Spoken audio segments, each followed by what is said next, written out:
नवनीत राणा और उनके पति जो कि विधायक हैं रवि राणा को अदालत ने कहा है कि अभी वो मीडिया से दूर ही रहें, बातचीत ना करें।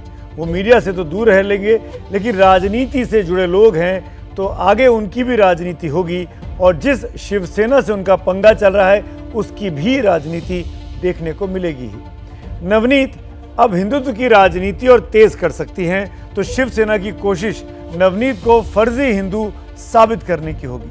नवनीत राणा बीजेपी से गठजोड़ और अमरावती से अगले चुनाव में समर्थन या पार्टी की टिकट की दरकार रख सकती हैं, तो शिवसेना एनसीपी और कांग्रेस से अपने रिश्ते और मजबूत बनाना चाहेगी। आज जिस तरह अपने मुखपत्र सामना में शिवसेना ने राहुल गांधी की नेपाल यात्रा का बचाव किया है, उससे साफ लगता है कि उद्धव ठाकरे मौजूदा गठबंधन को आगे बढ़ाना चाहते हैं। नवनीत राणा के आंसू बता रहे हैं कि उद्धव के खिलाफ उनकी जंग आने वाले दिनों में और तेज होगी। तो शिवसेना के राजनीतिक पैटर्न को देखें तो वो नवनीत के खिलाफ प्रशासनिक कार्रवाई को और बढ़ा भी सकती है। शिवसेना सिर्फ नवनीत ही नहीं बल्कि हनुमान चालीसा के मोर्चे पर अपने नेता उद्धव ठाकरे के भाई चचेरे भाई राज ठाकरे से भी लोहा ले रही है। अजान के लिए लाउडस्पीकर का शोर थमा तो मंदिरों से भी लाउडस्पीकर की आवाज नीचे हो गई। अब शिवसेना और एनसीपी इसके हवाले से पूछ रहे हैं कि राज ठाकरे ने हिंदुओं की आरती को ही खामोश क्यों कर दिया है।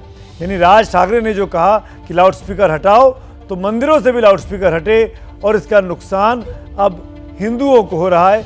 इसी का फायदा उठाकर शिवसेना अब राज ठाकरे को हिंदू विरोधी बताने पर जुट गई है। देखिए खास रिपोर्ट।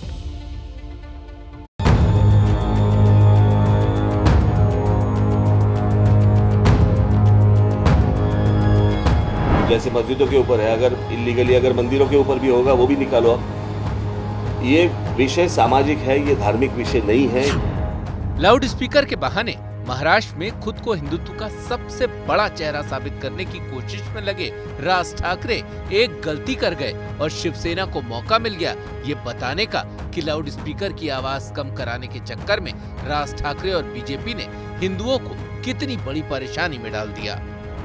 आज जिस तरह से हमारे मंदिरों के ऊपर से ये आरती लोगों को सुनने नहीं आई, लोग हजारों लोग जमा थे शिरडी के परिसर में या त्र्यंबकेश्वर में जो ज्योतिर्लिंग है महत्वपूर्ण, तो हमारे लिए हिंदुओं के लिए काला दिन मैं मानता हूँ।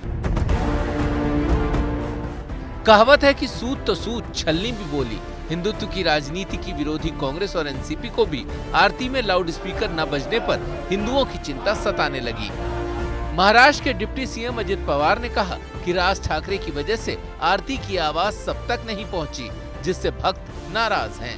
यामध्ये कुठलीही व्यक्ती जरी असेल, आता तुम्ही म्हणला की आमचं अरे आयुष्यात एकदाच लग्न करत असतात, मग ते लग्न कार्यात काय होतं लाऊडस्पीकर, अरे तू आयुष्यात एकदा लग्न करतो, परंतु अशी रोज हजारों लग्न चालू असतात।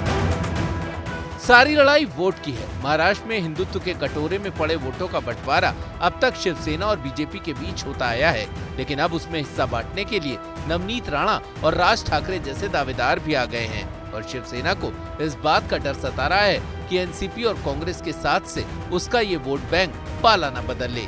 इसीलिए वो ये साबित करने में लगी है कि उन्हें दिक्कत लाउड स्पीकर हटाने से नहीं बल्कि उसके चलते हिंदुओं को होने वाली परेशानी से है।